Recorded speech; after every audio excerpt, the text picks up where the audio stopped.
On the morning of the 10th of June 1982, a British captain on a hillside in West Falkland gave his signaller a single order: run.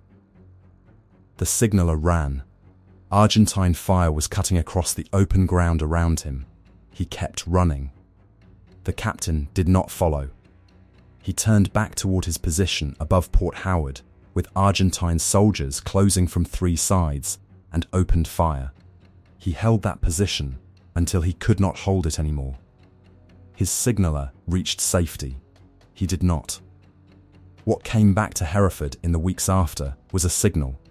Two documents from opposite sides of the same engagement, written in different languages by men who had spent 74 days at war with each other and never once exchanged a word. One was a debrief from the man who had run. The other was a letter written in Spanish by the Argentine commander who had sent soldiers up that hill. Both of them said the same thing about Captain John Hamilton. He had known exactly what he was doing when he turned back. That is the signal this story is built around. Stay with it. Because before this is over, you will understand why a professional soldier on the opposing side felt he had no choice but to write it down. And why two documents written in different languages by men on opposite sides of the same war, agreeing about the same man, matters more than either document could on its own. This is not a story about 30 seconds of action on a hillside. It is the story of the years and the training and the character that made those 30 seconds possible. And it starts with what the regiment Hamilton served in was actually looking for when it selected him. Hamilton was 29 years old, a captain in G Squadron, 22 SAS. He had come to the regiment through the conventional infantry, passed selection at Hereford, completed continuation training, and been assigned to G Squadron. By the spring of 1982, he had served in the squadron long enough to hold his rank and to have been assessed, repeatedly, against the standard the regiment applies to its officers. That standard is not what most people think it is, and it is worth understanding precisely because it is what produced the man who turned back above Port Howard. In a conventional unit, a captain sits in the middle of a command chain. He translates orders downward. He passes information upward. He attends briefings, coordinates between levels, manages the gap between the intentions of those above him and the actions of those below. His value is measured by how efficiently he manages that distance. The distance between him and the point of actual contact is usually significant. It is, in most armies, by design. In a SAS squadron, the distance does not exist. The officer leads from the front of a small team in terrain where the nearest headquarters may be 100 miles away and the satellite link may be down, and the decision that determines whether everyone comes home has to be made by the person physically present in the next 30 seconds. No time to consult, no option to refer upward, no chain of command available to share the weight of the call. There is the situation as it is, the men immediately around you, and whatever judgment you brought to that moment before the moment arrived. The regiment has been finding officers capable of functioning in that environment since 1941. The selection process exists for one reason: to locate, out of every cohort of candidates who arrive at Hereford believing they have what it takes, the specific minority who actually do, who arrive at the hardest moment and cannot find the reasoning that lets them take the cheaper option. The people who had served alongside Hamilton in G Squadron described him in the years after his death with a consistency that is itself a form of evidence. The consistency of accounts given independently by people who were not comparing notes. They described steadiness, not the absence of fear, not a man who did not feel the weight of difficult situations, a man who had done the mental work before the moment arrived, who had thought through, in advance, what he owed the soldiers around him and what he was prepared to pay to meet that debt. That kind of steadiness does not appear on a hillside in the South Atlantic without years of history behind it. It is not a gift. It is not a personality trait that arrives fully formed. It is built decision by decision, in training and in the field, across years of situations where the cost of getting it wrong was still recoverable. Hamilton had built it across those years. The training staff had documented it. The regiment had sent him to G Squadron because their formal assessment was that he was the kind of officer who functioned correctly when the situation stopped resembling the plan. The 10th of June 1982 was the occasion on which that assessment was tested at the highest level the selection process at Hereford exists to prepare for. Before you can understand what happened on that hillside, you need to understand what the regiment was doing in the Falklands from the beginning, and one specific event that happened on the 19th of May. Because that event sat behind everything G Squadron did in the weeks that followed, and it sat behind every calculation Hamilton made above Port Howard. The task force that sailed south from Britain in early April 1982 carried both D Squadron and G Squadron of 22 SAS. Both squadrons were deploying to a theatre where no British soldier had operated in force since the late 1960s, against an enemy whose garrison strength was being established in real time from whatever intelligence the ships gathering as they moved south could provide. The first mission was reconnaissance. Before any ground operation could be planned on either island, the disposition and strength of Argentine forces had to be established. This meant inserting patrols into hostile territory at night, often from helicopters flying off ships that were themselves under threat from Argentine air attack, moving to observation positions in conditions the South Atlantic winter provides without mercy, and transmitting what they found by encrypted radio back to the task force command. Cold, wind, rain, and the peat and rock of islands that offer almost nothing to a man who needs to remain invisible for days at a stretch. D Squadron raided Pebble Island on the night of the 14th of May and destroyed 11 Argentine aircraft on the ground. It was planned, executed with precision, and produced a result that could be counted.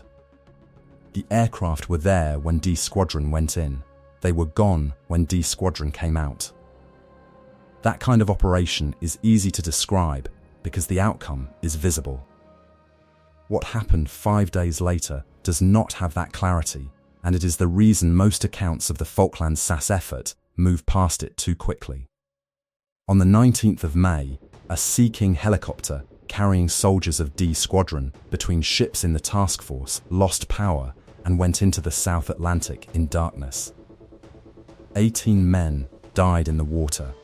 They were not lost in contact with the enemy. They were lost in transit, in the dark, in the sea. It remains the single largest loss of life in a single incident in the regiment's history since the Second World War. There is no debrief from those 18 men. There is no contact report. There is no account from anyone who was inside that aircraft, because no one who was inside it came back out. That loss went with G Squadron to West Falkland. It sat behind every calculation the regiment made in the weeks that followed. It sat behind every insertion, every patrol, every two-man reconnaissance team put onto exposed ground with no immediate extraction available. That loss belonged to D Squadron, and it happened in transit between ships before a single G Squadron soldier had set foot on West Falkland.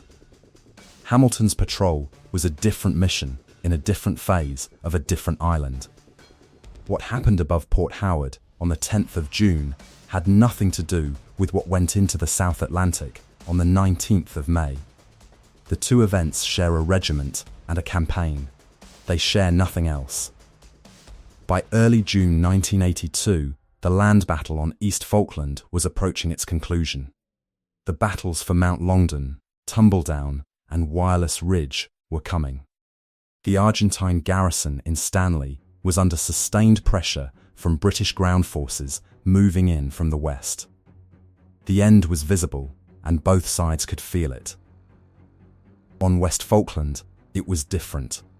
The Argentine garrisons at Port Howard and Fox Bay had not been engaged on the ground. They were isolated, cut off from resupply by sea, and increasingly by air, unable to influence the outcome in Stanley.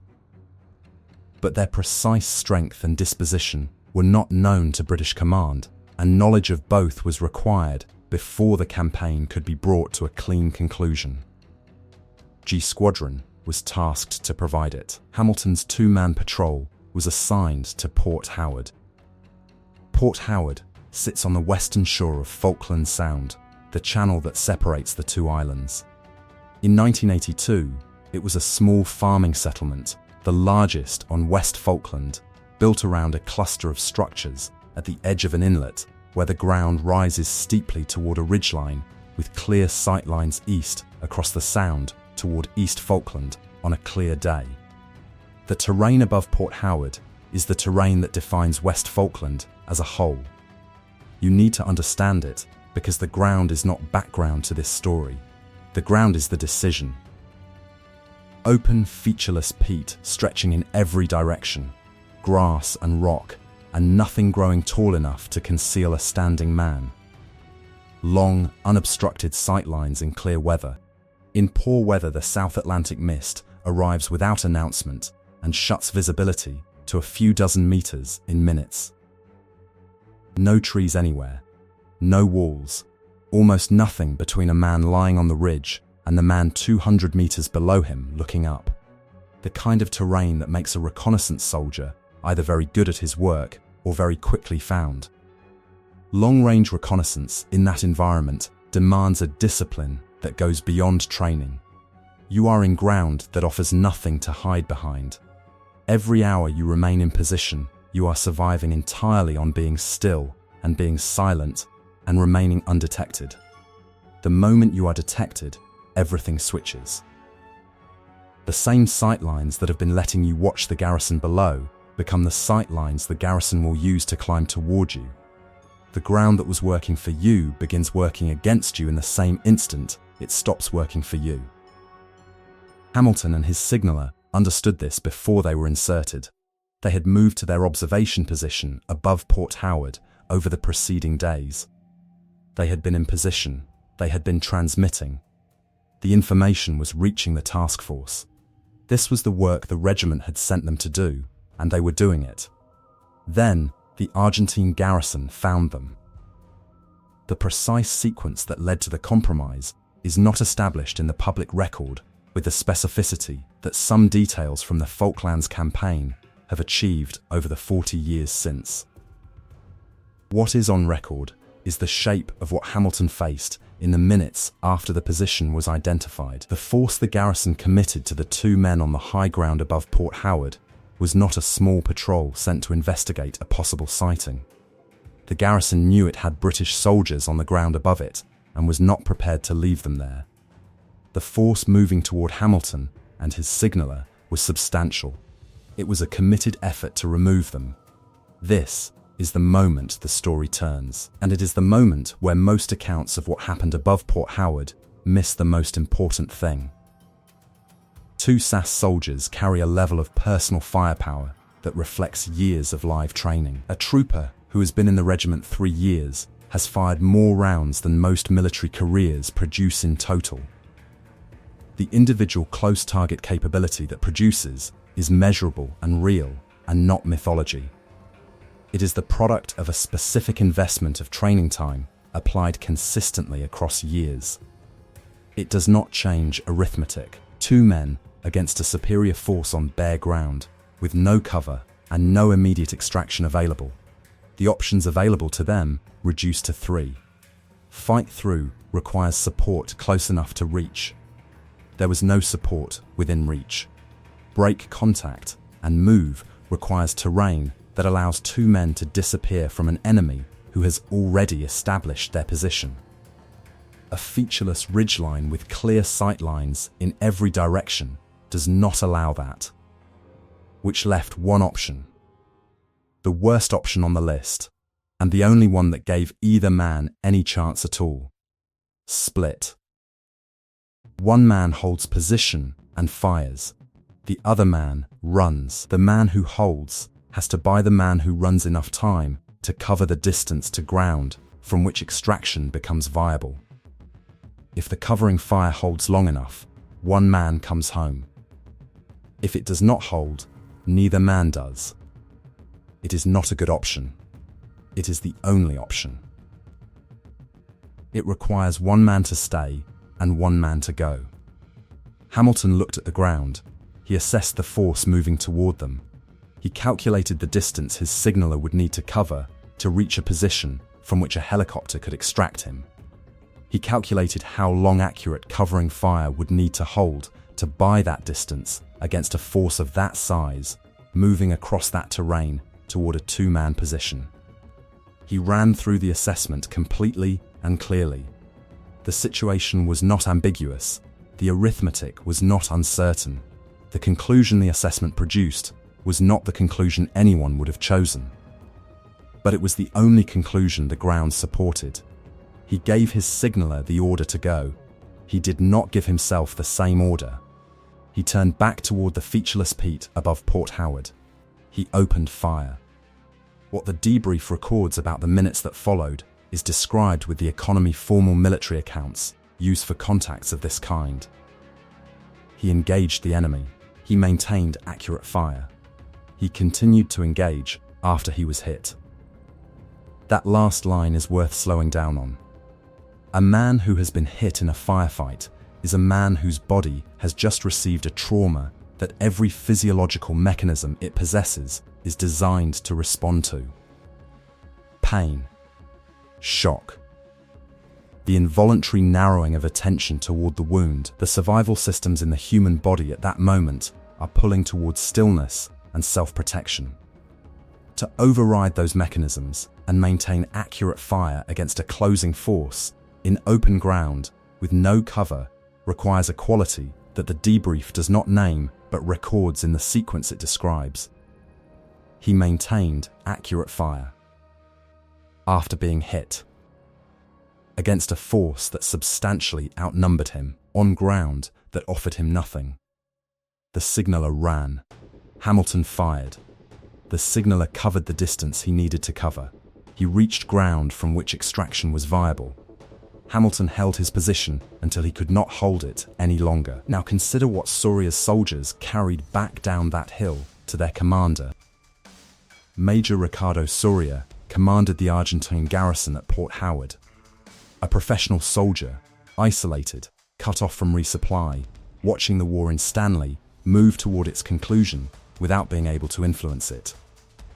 His garrison had not fired at British soldiers on the ground before the morning of the 10th of June.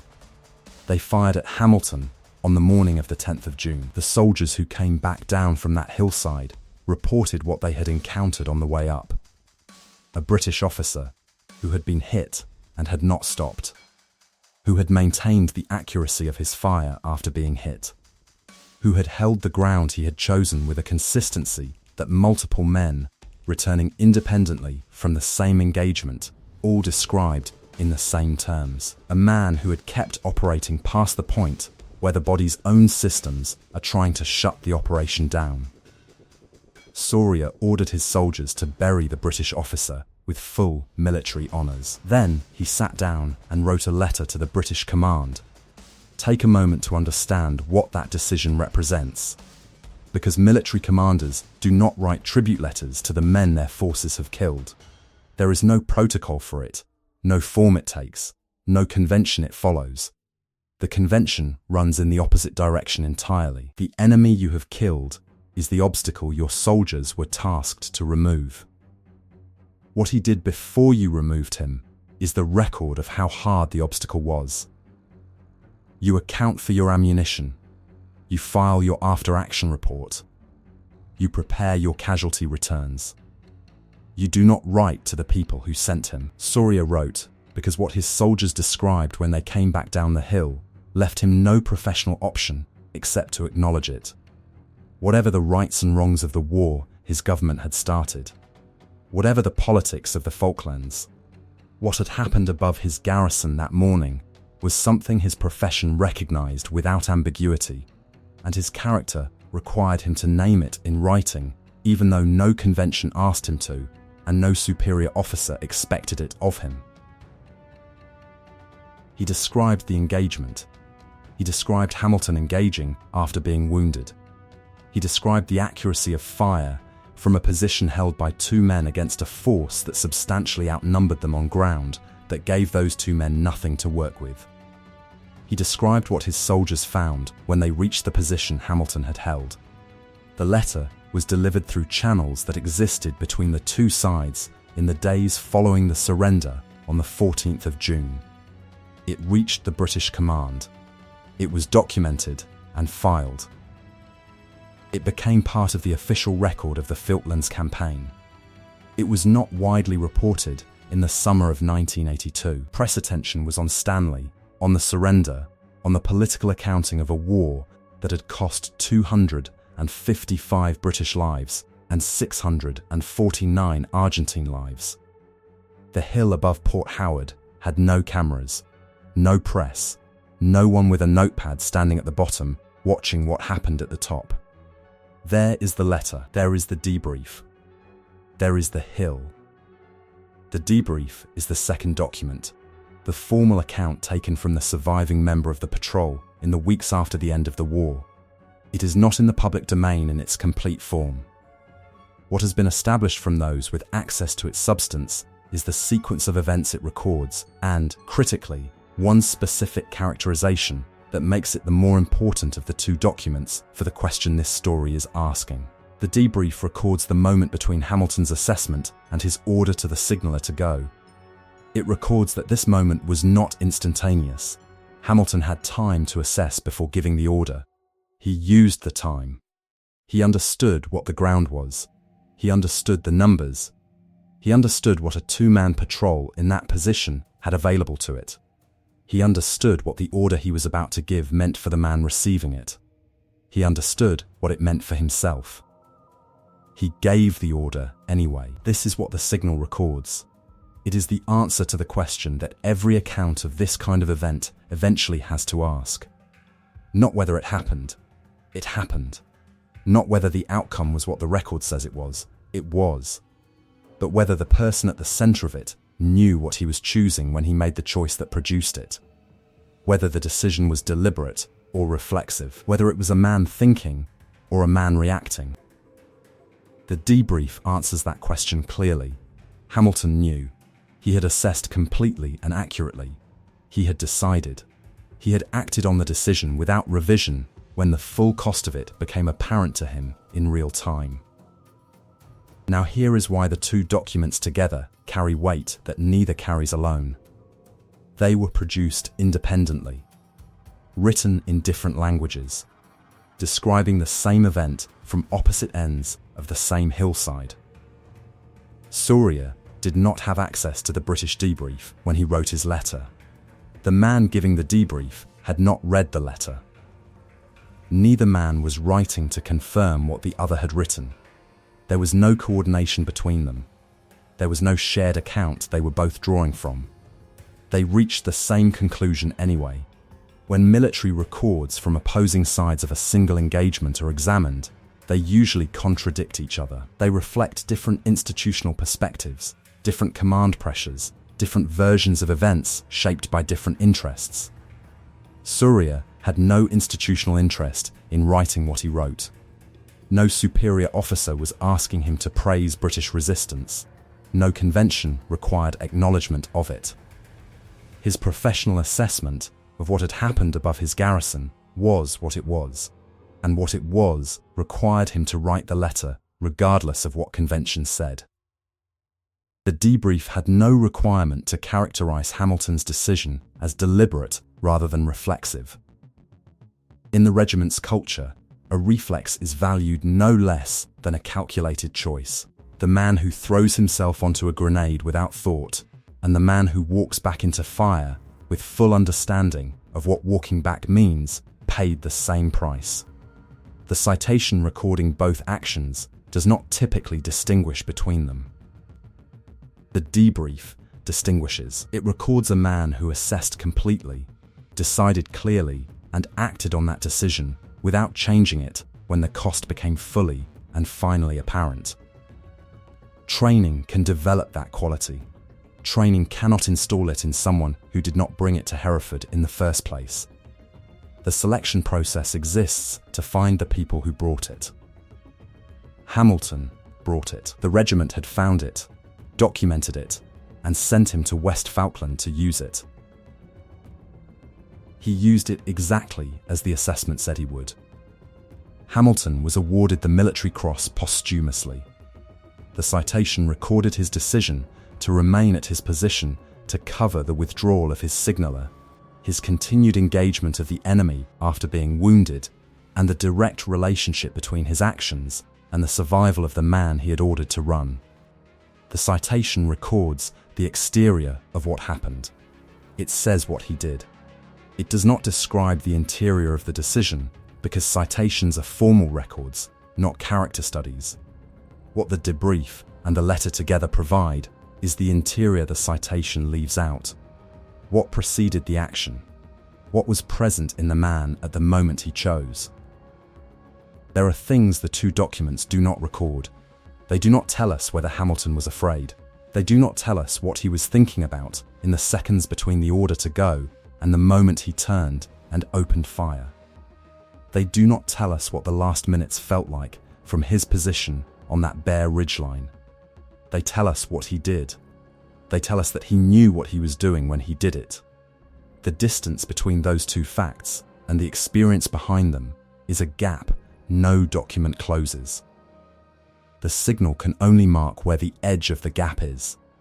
The edge is the moment Hamilton turned back toward the hill. What the two accounts together establish is that the choice came before that moment, that he had looked at the situation, understood it completely, and produced an answer. The answer was that he stayed. The war ended on the 14th of June 1982, 4 days after Hamilton died above Port Howard. The garrison at Stanley surrendered. The garrisons at Port Howard and Fox Bay surrendered as part of the general instrument. 255 British servicemen had been killed in 74 days. 649 Argentines. 3 Falkland Islands civilians. Hamilton was buried on West Falkland by the Argentine soldiers who had fought him. He was later moved to the British military cemetery at San Carlos Water on East Falkland, the bay where the task force had landed on the 21st of May. He is buried there among the other British dead of the campaign. He was 29 years old. The selection process he passed to join 22 SAS has not substantially changed since he went through it. It has not changed because it continues to find what it was designed to find. The people who arrive at the moment of maximum cost and cannot locate the reasoning that lets them avoid it. Hamilton had every calculation available that a person in extremis reaches for when they are looking for the cheaper option. 2 men cannot hold bare ground against superior numbers. The order he gave could have included himself. The ground behind them offered at least a chance. Every piece of reasoning that leads a soldier toward the decision that costs less was present on that hillside on the morning of the 10th of June, 1982. He did not reach for any of it. He turned back. He opened fire. He bought his signaller the seconds he needed to reach safety. There is no photograph from Port Howard on the 10th of June. No image of Hamilton on the hill. No footage. Nothing any camera could have recorded because no camera was there. There is the hill and the 2 documents and the man they describe together. One document is in the British military record. One was written in Spanish by a professional soldier who sent men up a hill and understood, from what they told him when they came back down, what had met them on the way. 2 languages. 2 sides, 74 days at war with each other. They agree about what happened above Port Howard. They agree about what it says about the person who made it happen. That agreement is the signal. The signal says John Hamilton went back in knowing he would not return. Every piece of evidence in the record says the signal is right.